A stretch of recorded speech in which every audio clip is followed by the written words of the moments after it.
This episode is brought to you by our friends at PeopleBench and Paperly. PeopleBench specialise in helping schools build their collective workforce and retain their staff. We all know the future of work is fast, flexible and connected, and we also know the crunch for talented teachers is on our doorstep. PeopleBench are here to help you manage and plan your workforce with an intuitive platform that can provide all the data you need to make evidence-informed decisions about your next staff and workforce strategy. Head to peoplebench.com to learn more.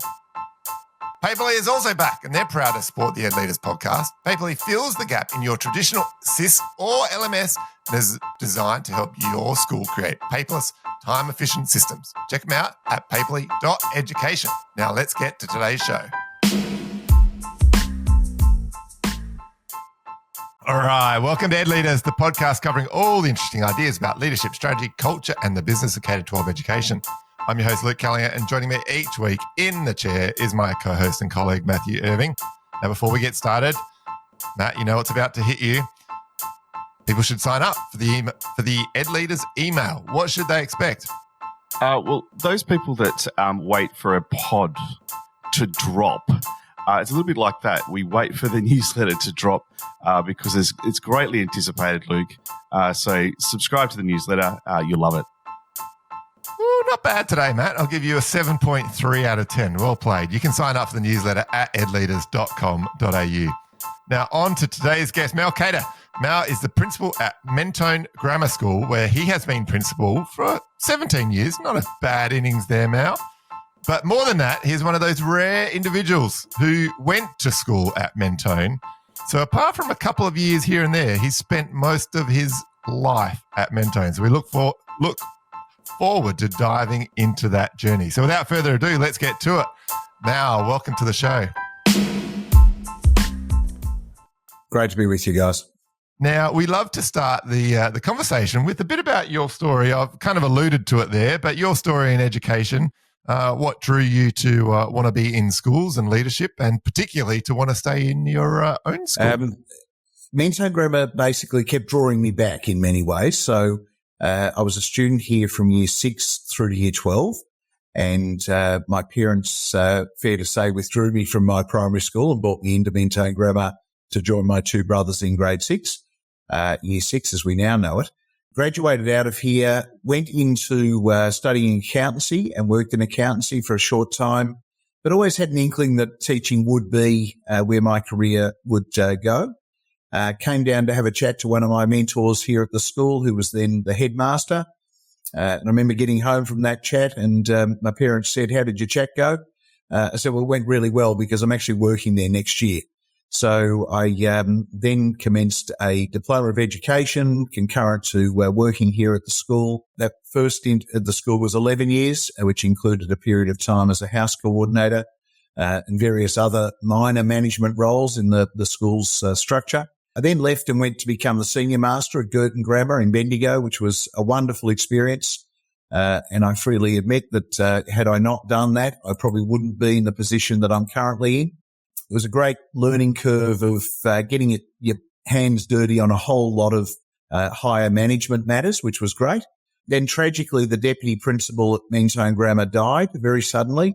And he was a great friend of mine, and that had nothing to do with the appointment process, but I was invited to come back to Mentone Grammar at that point as the deputy headmaster in charge of students, and the story began basically of 6 years as the deputy headmaster and then 17 years as the principal.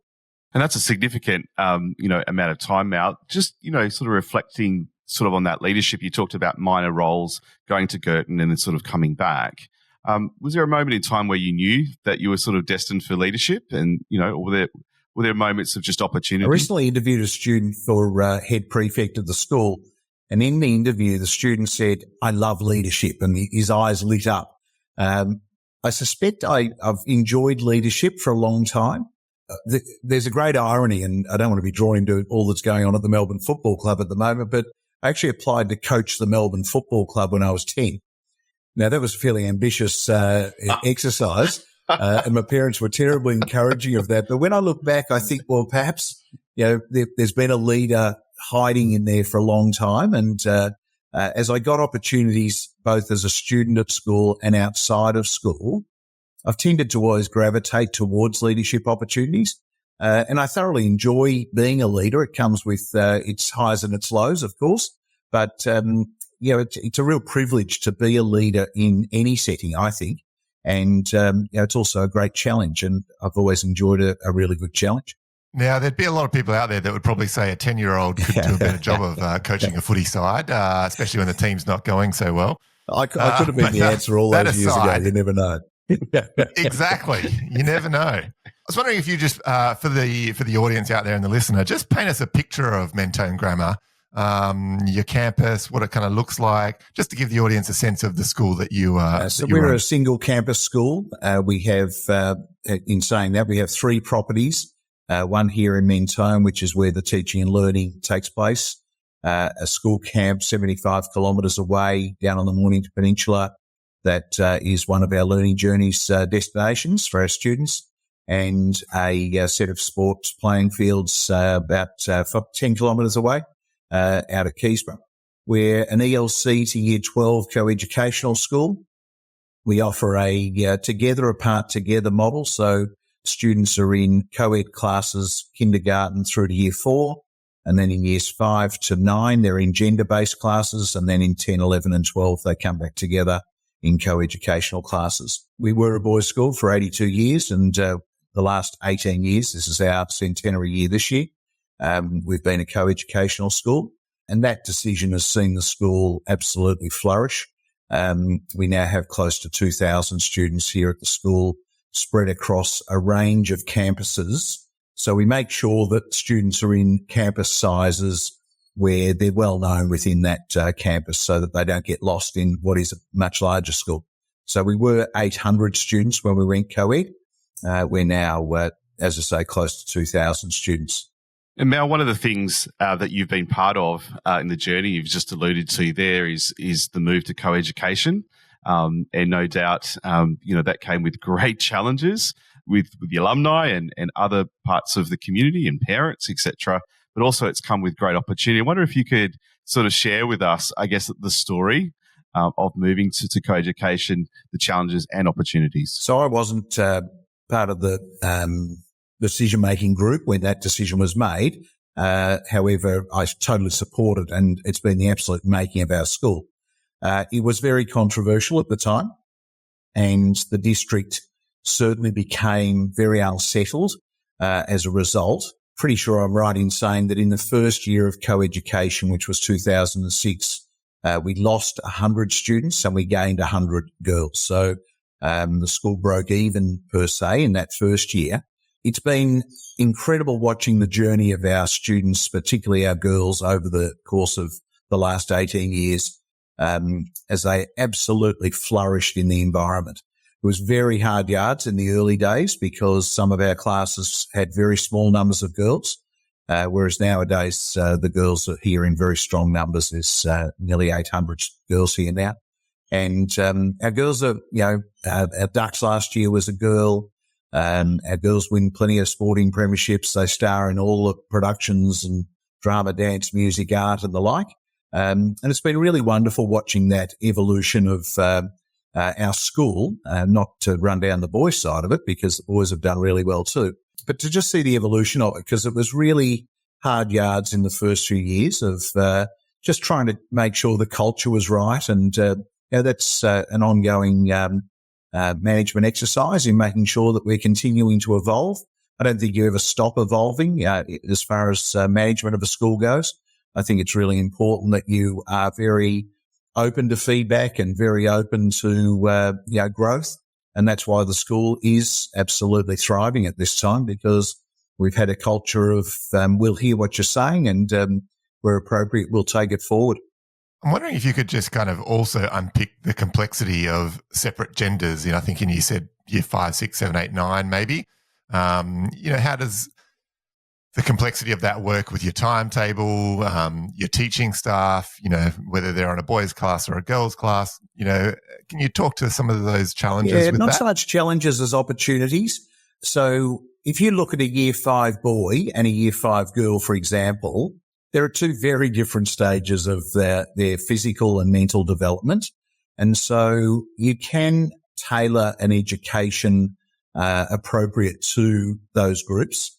We do run some of our electives together in those year groups so that we make sure right across that spectrum to make sure that they're socially integrated, and they're totally socially integrated on the site anyhow.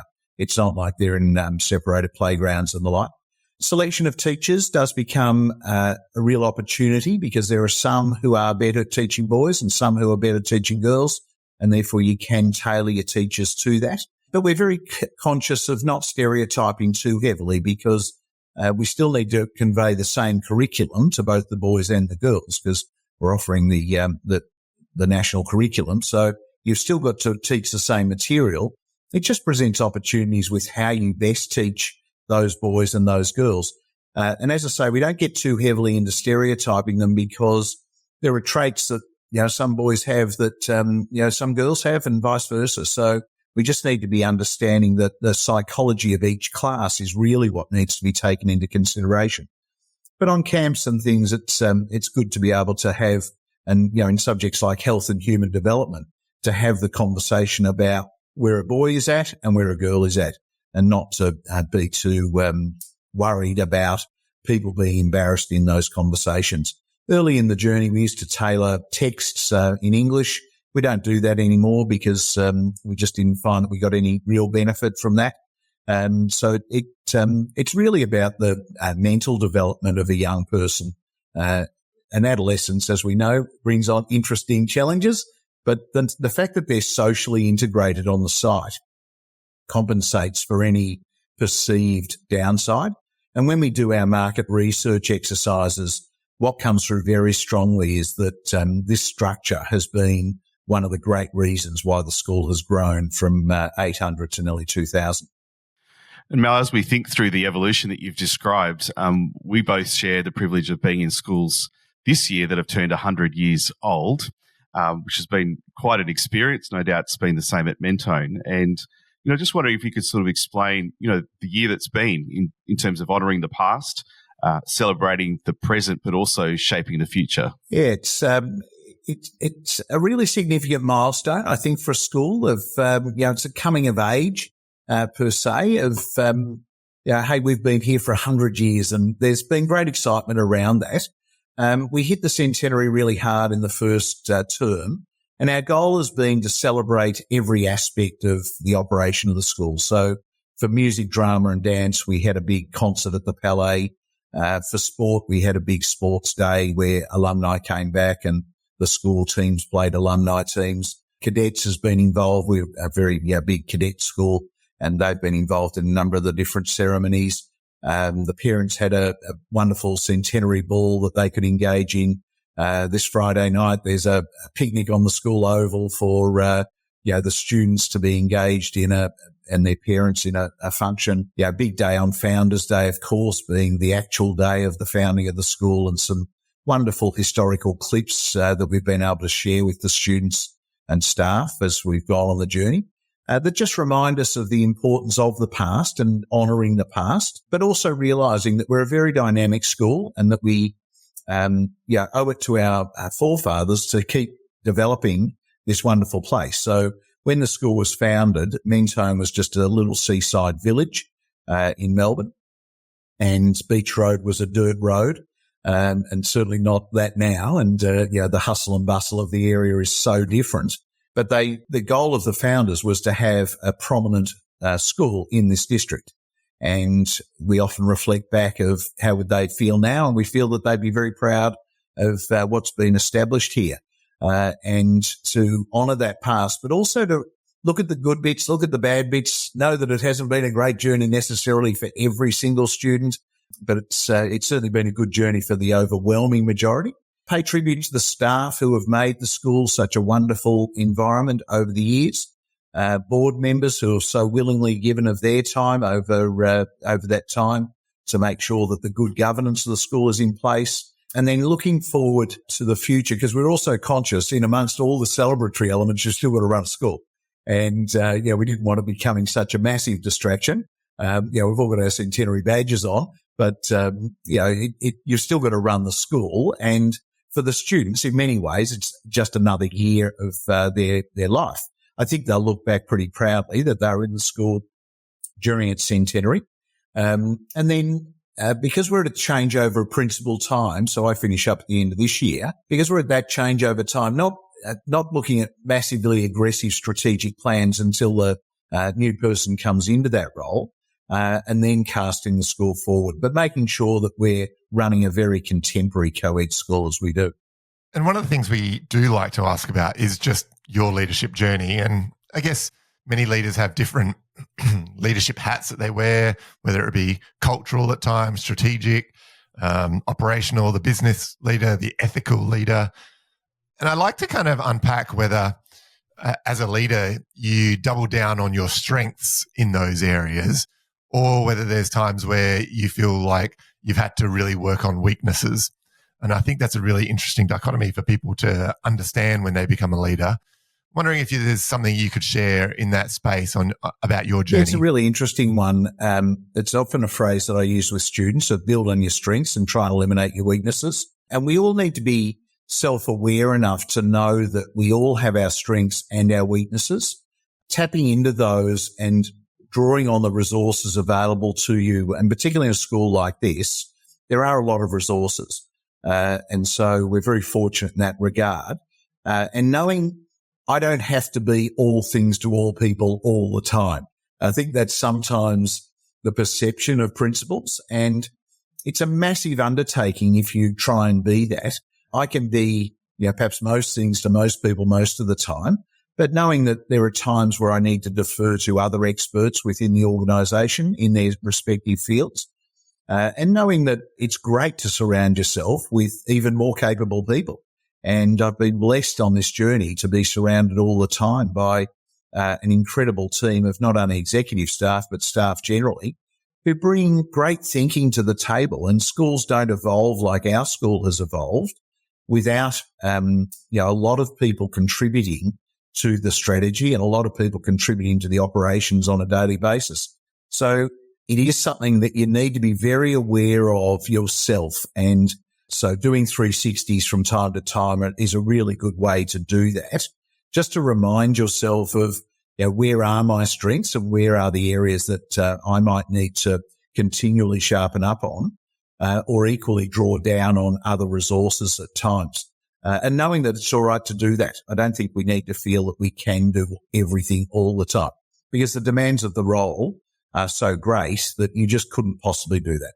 And Mel, as you think about sort of that journey and thinking about the things that are around you and those resources that you can lean into, what are some of the things that you know that you've had to work on because maybe they just haven't come naturally to you? Yeah, I was pretty lucky that I studied accountancy, and therefore the business side that for many principals would be very unfamiliar was a side that I knew would be very strong for me. And I know the chairs of the school boards that I've worked with over the course of this journey have been very grateful for that I actually do understand the numbers and that I understand areas like marketing and, the psychology of the workplace and all those sort of things. Where do we draw down on? I mean, the complexities of school counselling is not, I love mentoring young people and I love being around young people, but when a student's in extreme or even mild displacement, I'll call it, a professional needs to deal with that. And that's not the role of the principal. The role of the counsellors becomes so important, and them advising us as senior managers as to how best to strategise around the mental well-being of a child. So that's certainly one where, you've got to empower your experts in the area to advise you very closely, I have to say, on matters where a student, and I'll use the word displaced, where a student has gone through a difficult phase. But then we try and do everything. We try and not manage in isolation. We try and manage everything in teams so that we're not sitting in an office scratching our head thinking, oh gosh, where's this going to go?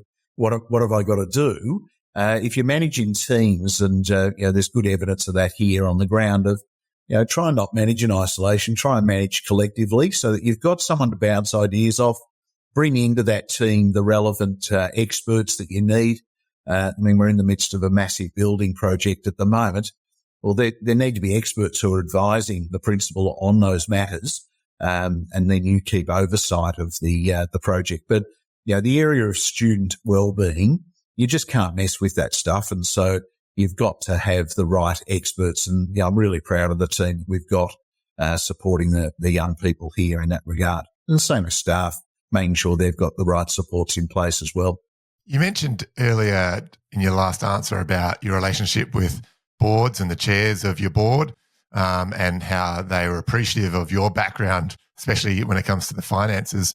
I'm wondering if you could describe a bit of your journey with, the boards, the councils, your chairs, how you've managed those relationships, the importance of that. I think often the conversations about boards kind of gets lost in schools. People don't really understand it. So I'm wondering if there's some insight you can share as to your journey dealing with boards and chairs. I think the first thing you've got to do as a principal is understand the importance of that group in providing oversight of the school, not operational oversight, but strategic oversight of the school, and working with your chair to make sure you've got the right mix of people around that board table. And certainly when you do 17 years as a leader, you see a bit of change around that table. And as long as it's healthy change and that the right experts are coming into the group, and that's all based on the skills matrix that the group would be working by, then it's a really healthy thing to keep injecting fresh voices into the discussion. The relationship with the chair is totally fundamental to the role of being a principal. And I've worked with 3 chairs in this role, one for a particularly lengthy period of time, and 2 for shorter periods of time. But in every case, it's been a terrific, positive working relationship. And I think sometimes I talk to fellow heads and things aren't going so well there. And I strongly encourage, try and get it to work, because you need that person, by your side as you go on the journey. And certainly in my early years where we were just implementing co-ed, the chair was just outstanding in supporting me as a principal, but also coming in to meet with the staff and not dabble in operations. He totally understood his role, but to be around the school sufficiently that there was a sense of it's all going to be okay, because in those early days it was hard yards. And to have his reassurance of this is going to be all right is really important. Having gender diversity and diversity full stop around the table is important. And, as a school that's evolving and continuing to evolve, we've worked hard on that one. And again, it brings different perspectives to the table, and that's equally important. Our board very much know what their role is as a board, and that they don't get involved in operational matters. Certainly if they have concerns about operational matters, they can always have that conversation with me. And we have, things like whistleblower policies and all those sort of things, just in case things ever went awry. But fortunately, touch wood, that's never been enacted, but it's there as a safeguard. But we should never underestimate the importance of that relationship between the chair and the principal, and those two people being seen in and around the school to have a solid relationship sends the right message. We also, throughout my tenure, have had a full day board immersion day here at the school, because I actually like the board directors to see the school in operation. There's no better way for a director to understand that the culture is good, that the staff have a good rapport with the senior management. And we take the high risk of sitting the directors down at lunch with Year 9 students the Year 9 students host the board members for lunch. They actually end up cooking the lunch, serving the lunch, and hosting the lunch. And it's like one of the most wonderful experiences the directors report on each year of, that was the best way to get a feel for the school. We tour the school at times when there are changeovers of lessons, for example, and we stand in the corridor so they can see that the school flows correctly, that it's not this, mad experience of young people on site.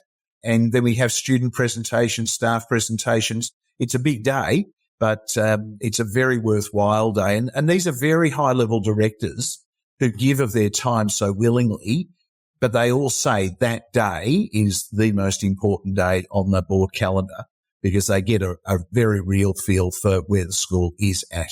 Mel, one of the things we've talked about on the podcast before is the importance of the principal sort of shaping the practices, processes, and even dialogue of the board, that it's not something that's just your hands off. It's actually something that you shape and nurture. And just like your board immersion day, I wonder what other things that, are really important in terms of you shaping and nurturing the board. And, I'm particularly thinking about recruitment, for instance, but I wonder if there are other things as well. Yeah, so as we get people approach us from time to time who'd like to be on the board, and we've never said no, but we always go through a process of the chair meeting with them because it does need to fit with the skills matrix of the board at that time. And it also needs to ensure that we don't end up with 40 people around the table having the conversation. We believe that the optimum size of a board is around 9 or 10, and there is research around that suggests that that's an appropriate size of a board. We also want people to understand, if they're keen, that we'll keep a register of who's interested, but they also need to have a very clear understanding that it's about governance. So we enter into a dialogue with people to show them around the school, talk to them about how the board function works within the school. To ask them what they understand by governance, and that comes with a variety of answers, obviously. This school turns over a large amount of money, and, ask about their, connection to organisations of this scale. And so just to get a better feel for who the person is. And then there's a cultural fit too, that we like to have some former head prefects or former students on our board. There's no requirement for that, but you want to maintain the culture of your school over a long period of time. So that tends to help in that regard. It all comes back to the skills matrix of, what are we looking for at a certain time? Who might we have identified, and who would add value to that journey? All of our directors have to sit on a subcommittee, so people need to understand the time commitment that we're looking for. And sometimes, people have come forward for the process, and once they've gone through the dialogue, they actually walk away themselves to say, I don't think I could commit to that. And that's okay. Others, we keep on a register, and the nominations subcommittee of the board continue to monitor that. And during my tenure, the board's changed considerably. So when I first became the principal, there were a lot of very long-serving board members, and that's changed considerably over the course of the journey. And just enough coming and going. You don't want mass outs and mass ins, because that's never a healthy stability sign, but just enough change that it justifies the ins and the outs appropriately. I think sometimes in schools, people think that once they become like head of department, they're in that middle manager role, and then as a deputy, they're still kind of in a middle manager role. But yet, I think still as a principal, you're still a middle manager when you're kind of managing upwards to the board and kind of managing downwards. And I'm interested in that journey of how you navigate that, particularly around when there's complexity that's happening at the school, or really challenging instances or circumstances. And I'm wondering if there's, an example you could share about a time when it's been a super complex situation and you've kind of had to manage in both directions. Yeah. Luke, you're almost traumatizing me, because in my first year, because I was promoted from the deputy principal role, which was also head of senior school, into the principal's role, for my first 6 months, I was actually principal, deputy principal, and head of senior school. And whilst we moved very quickly to appoint a head of senior school and a deputy principal, it was good in a way because we needed to actually get a lot of operational things sorted. But at the same time, we had to create a strategic plan that would cast us forward in a really positive sense. And at that time, because our community was fairly fragmented because of the co-ed decision, we actually, our strategy was all about community connectedness. And so whilst the board was saying to me, Mel, get on and appoint these people that you need, it was actually good to be able to sort the operational and make sure that was all clicking over nicely, and then at the same time be developing a strategic plan. So it was a very complex period, and it was a very complex period in the history of the school anyhow. But it was good to be able to manage both those. But to use a specific example, COVID was the classic management challenge. because your role as a principal changed so considerably because you were managing so many people remotely. And so you had to empower a lot of people to do a lot of things without any direct oversight necessarily, because they were all in their homes. You were in your home, or as it was in the office here at times. It was a really interesting management challenge. And as you may be aware from my history, I actually tried to retire young before COVID hit, and then COVID hit. And the board invited me, and it was by mutual agreement, to come back and stay on as the principal. And it sounds a bit sick, but I actually really enjoyed managing COVID because it was a really new challenge. And it was very complex because you had all those wellbeing aspects still to look after. You had to make sure a solid teaching and learning platform was being delivered. Yeah, there was still all the financial requirements of rebating fees to parents. Yeah, heaven forbid, that's the first time in history, I suspect. And we did that on 2 occasions, and working out what was a fair and reasonable rebate in the situation. We had the essential services students here. We had the kindergarten still operating here at school. So your role changed so much, and some of it was operational, but a lot of it was strategic of, are we still clicking over all right here? Because the hardest thing with it was, when's this thing over? When are we actually going to get back to normal? And how are we going to do that? Tragically then, in the middle of the whole thing, and very, very tragically, we had the death of a student in a really sad car incident. And the year 10 cohort was just so massively impacted. And overnight, our management changed totally to how do we support our school community in a remote setting through this incredible tragedy. And certainly the feedback from the school community was, wow, you guys smashed this one out of the park. But, you turn the clock back immediately on that scenario. But you just did what you had to do. And the school became so central to everyone's morning in that situation. Whilst other year levels were still doing their teaching and learning for the sake of it. But we had to give staff time to mourn as well. So the complexities of COVID, and then you throw in that one, terribly complex, but also sadly rewarding. As a leader of a school, you're probably aware that on average, around 80% of the cost of running a school is the salaries and on-costs of its workforce. And yet most schools do not have a comprehensive visibility of their workforce data and metrics. That's where People Bench excel through their painted and school workforce benchmarking and strategy development platform. They use data science, machine learning, and predictive analytics to provide insights and resources that support school leaders to become self-sufficient in responding to the future of work in schools. The platform can benchmark your workforce data to other like schools, build your workforce strategy, and monitor progress on metrics like teacher resilience and workforce culture, while keeping an eye on how these factors impact student outcomes. A People Bench subscription provides your school or system with access to their school workforce research, school workforce benchmarking tools, dashboards and reports, workforce resilience tracker, their workforce culture tracker, their workforce strategy tracker, and much more. Check them out at peoplebench.com. I've got a question for you.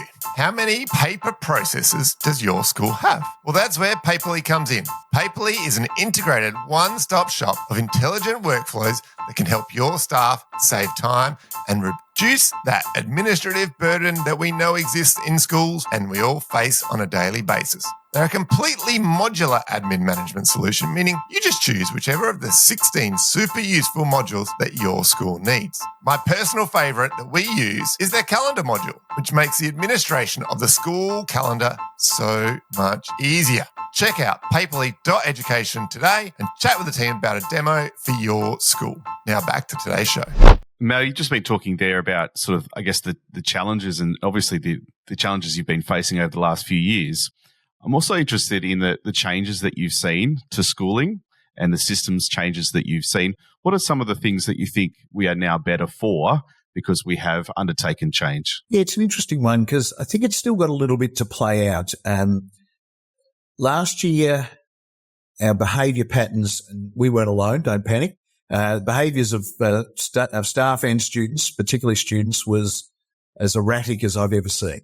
And it was because they'd spent 2 years in such an unusual setting, and we had to adopt a nurture philosophy. And so getting them back into a more stable setting, and a very familiar one, was really important for the well-being of young people, and particularly reinvigorating activities like sport, drama, learning journeys. Getting some things back to normal was really important from the well-being perspective of these young people, because they were impacted hugely, no question.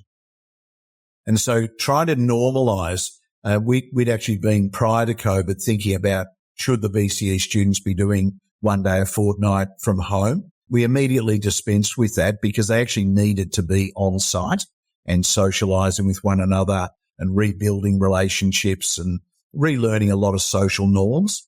Yeah, that one, I think when we talk perhaps about future, I can see that one will come at some point, but certainly not during my tenure.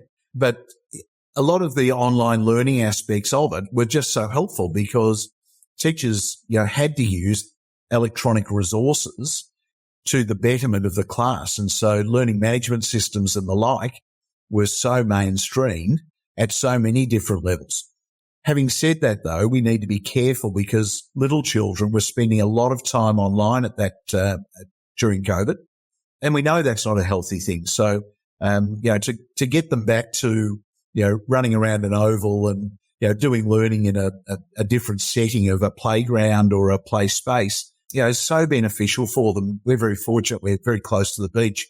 Going down to the beach for a wellness walk, all those sort of things are just good outcomes. A lot of our students were using the beach as a relief of go for a run along the beachfront, go for a swim, middle of winter. A lot of them were swimming in the bay, which was great for them. Not sure it was sensible, but it was great for them. So there were benefits. Families reconnected strongly, which was good. That concept, I love that concept of families sitting around a table, having conversations, playing board games, riding their bikes together and all those sort of things. And we strongly encourage that as a school of, let's not lose those aspects. But I think it also probably enhanced learners over time to be more digital citizens. And we'll see the benefits of that as they all go into the workplace. I'm interested in, you've been in this role, in leadership for, such a journey.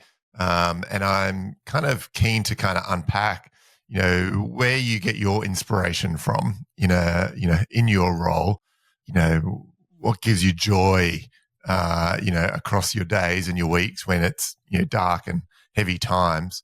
And I'm wondering what you can share with the audience about, maybe there's morning rituals or maybe there's certain things that you do to kind of keep giving you life outside of your day-to-day role. Yeah, I'm very much in the school as a manager. So I'm not an office-bound principal, and I regret that so many principals seem to be becoming office-bound, and that's the compliance level. I can understand it, but I'll take my laptop and just work anywhere in the school. Where does the inspiration come from?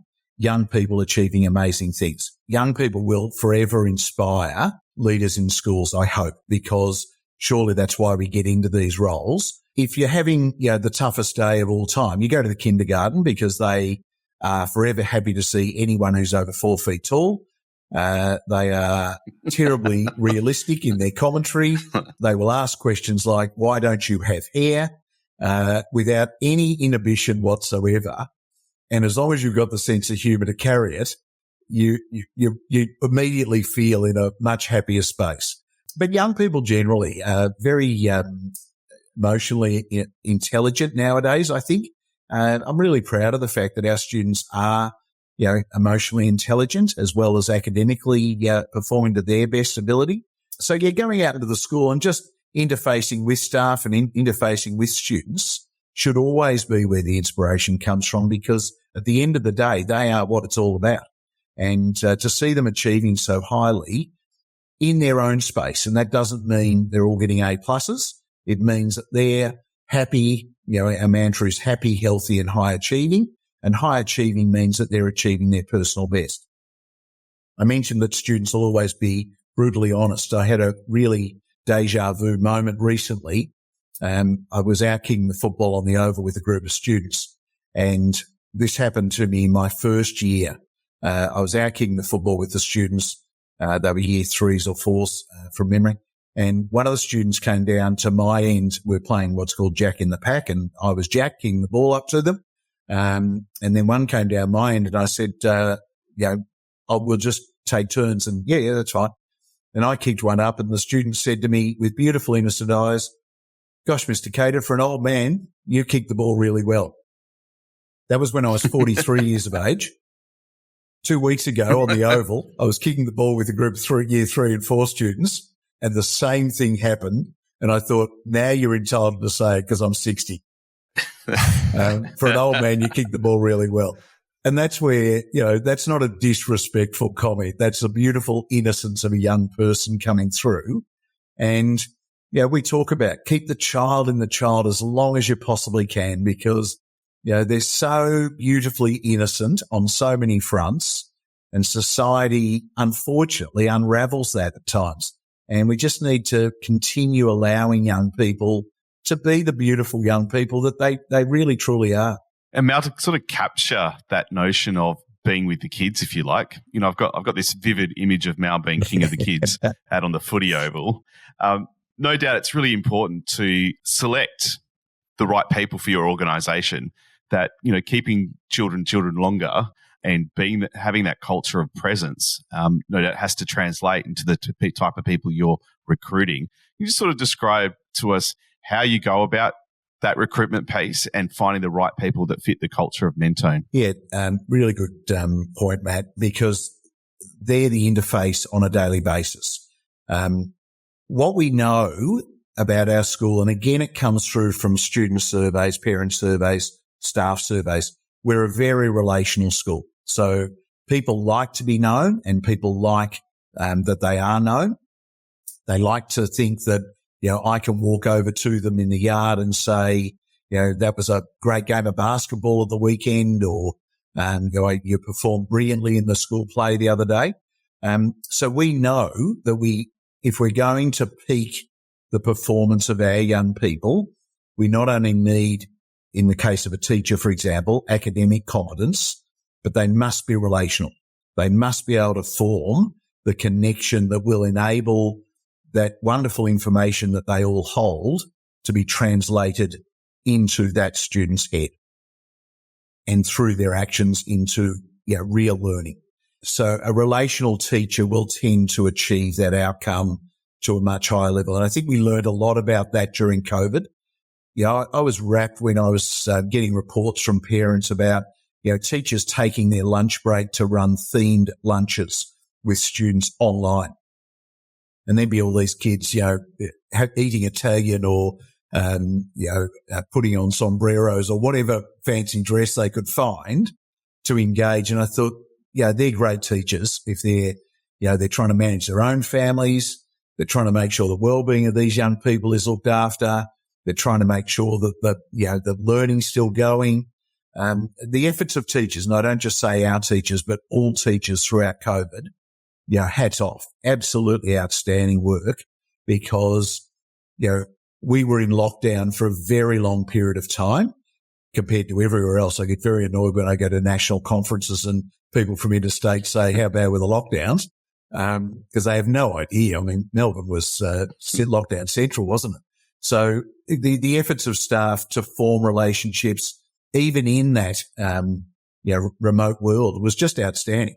But I qualify totally appropriate relationships. And so we're very big on child safety to make sure that, people know there are boundaries to all those sorts of things. And we need to make sure that, our manner is conveying the relational element, but our actions need to be very cautiously managed. You've sung the praises there of your relational kind of aspect of your teaching staff. I'm interested and curious as to whether there's anything special or particular that you do in your recruitment of people and how much time you spend during that process.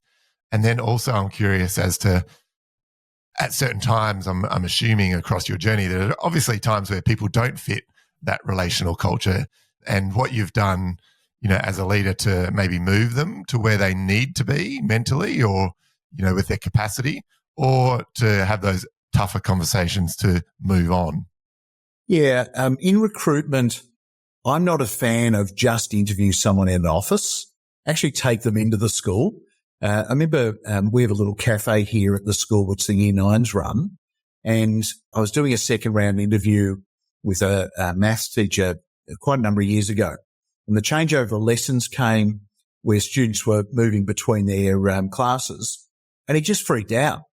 And I immediately knew this is not the right person. And he actually said to me, "What's going on here?" And I thought, well, this happens in every school around the world if people move to the next lesson.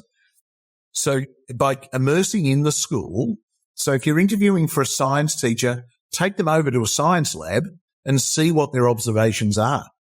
Take them to observe a class. So we regularly will get a teacher to do a mock lesson here at the school, and you very quickly get a feel for whether the person's going to be relatable. And we will seek student feedback even about that mock lesson, just to see what they thought of the person. I don't think we can underestimate. Students know what they're looking for in a good teacher, and they've got to sit there all day with these people in front of them. And so to seek their feedback only is one contributing element to a bigger recruitment process. But I think the other one is invest the time trying to get a feel for who is this person. Does it work every time? No, it doesn't. And so, as you were saying, Luke, what do we do with that? We happily provide our staff with a really broad professional learning program, in-house mentoring programs. If they need external coaching, we'll bring in external coaches. We'll do everything we can to try and get working relationships to work. But we also have to be realistic. In a school like this, people are paying a lot of money for the education. They don't pay that to have a bad teacher in front of the child. And let me say, there's not many bad teachers out there, and very, very rarely have we ever had to enact that sort of philosophy. But you do everything you can to get it to work. We do student surveys around the end of term one, and as long as the teacher's coachable, if they read the student surveys, they can actually improve their performance dramatically. And when I was teaching quite a number of years ago, I was really happy to get student feedback, because they actually tell you what they like and what they don't like. And the biggest one we get is if a teacher talks too much in a class, they just don't like that. They actually want to be getting down and doing the work. So getting the balance of a classroom right is really important. But you do everything you can to make every employment relationship work. They don't always work, but if you invest the time at the start, and that's why you should never rush an employment process. You want to get it as right as you possibly can. And I'm really proud of the teaching team here, or the staff team, full stop, at Mentone Grammar. It's as strong as we've ever had. I think it's a great demonstration of how important relationships are. That relational aspect of the school is just so important. And I guess just to switch tact a little bit, as we start to think about where you're at in your professional journey, Mal, you're starting to think about the next part of your life and finishing off at Mentone for the second time. Luke and I have been discussing this idea of what does it look like to leave well. So I wonder what you've been doing sort of to shape that next part of your journey, particularly as you continue to work with leaders right to the end and work with your staff right to the end. Yeah, I am driven that by December the 20th, no one will say he dropped the baton in that last little bit. I'm a very dynamic style of leader, and I'll continue to be that right till the day I finish here at Mentone. It came through at a board meeting recently where I was presenting a paper about some student data, and one of the board members said, "Oh my goodness, he's still got the fire in the belly." And I just turned and said, "And yes, I will have right to the end." It's really important for me to finish off appropriately. And so I will still be at sport every Saturday doing the rounds as I've always done the rounds of sport. I'll still be at every concert that the students do, and I'll still be in and around the school overseeing the management of the school. Sensibly, I think, stepped back is the recruitment of staff for 2024. So we're right in the middle of that now. They're not going to be my staff, and they won't feel an accountability to me or a loyalty to me. So we've actually left that to staff who will be here. So the deputy principal has overseen that one, I think really sensibly. And that's not to say that, I don't want good staff coming in. I want really good staff coming in. I've made it very clear to the school community that I want to see the school continuing to thrive. I think some heads get a bit precious about their own legacy. Let it be judged for whatever it'll be judged as. But I want to see this school, and partly because it is my old school. So I don't want to see this school going backwards. I want to see this school thriving into the future. And as a result, I've sent really strong messages into the community about my successor, who I've had some wonderful handover meetings with, who I think is a really good fit for Mentone Grammar, to make sure they feel comfortable about that, because it does create a period of uncertainty, particularly after a long period of leadership, of a new leaders coming in, and what's that going to look like? So just to reassure people, everything will be fine. And your executive team here, do a lot of the managing anyhow. So, we're certainly not hemorrhaging staff. We've got a small turnover of staff this year. I think that's a really good sign. But I think the messaging that I send is very, very powerful. And the fact that, I've been seen with my successor walking around the school, engaging with him in a positive way is, they're really strong non-verbal messages, introducing him to staff and to students and making sure that it's a positive transition for Mentone Grammar. And as I say, making sure it's really clear that the goal is this place just keeps kicking goals. Now, before we get to the crystal ball and my favourite segment, the 6 in 60 seconds, I have kind of a last question from me around what would 60-year-old Mao, who can still kick the footy like he was 43, say to 43-year-old Mao as he's rolling into the chair for the first time, with now knowing that he's got 17 years of experience? Yeah, I'm not a huge fan of hindsight, because you make the decisions as you make the decisions. I suppose I'll reframe it a little bit, if I may, Luke, into what would my advice to future leaders be. Go into it knowing it's hard work. It takes a lot of time and a lot of mental capacity to do this job, because it's a very, very demanding job, particularly when you've got such a large community of 2,000 students, 250 staff, multiple of that with parents. It's got many complexities, but turn that into the positive that says, wow, what an amazing opportunity I've got to lead this wonderful place. And it is a blessing. It'll have some days that you absolutely hate and that are very, very challenging, but go into it knowing that it's going to have some challenges. Go into it knowing that you can trust everyone around you, and you have to trust everyone around you, that the development of strategic plans is almost your critical role and in creating future vision for the school, but also making sure that people are okay, that you actually focus on who's in the school. And that's always been, my number one of, are the people okay? And that's hard, because sometimes you have to make some really difficult people decisions. But, I've got two students who, regrettably we had to expel, who I still mentor to this day. And one of them's 10 years later. I was really proud of him recently that I was a referee for a job, and, he's got his job and he's up and running and going really well. But, that's this idiot. That's what I do. And I make no apology for it, because, no worse a moment in that young person's life than going through that, and always with the permission of their parents to continue some form of mentoring role. But know that it's an incredibly rewarding experience. And when I look back on 17 years, and I've seen this school almost totally evolve from a very traditional boys' school to a highly contemporary co-ed school, is there a greater reward? And to see so many people thriving within it, it's a real privilege, day in, day out. All right, Luke, I think it's time for 6 in 60 seconds. What do you got? Well, I thought you were going to ask the crystal ball. We're going to give Mal a chance to give him the crystal ball first. Yeah, I think he might have something to say. Let's ask it. Yeah. What do you say about that? I feel like he's on the edge of his chair.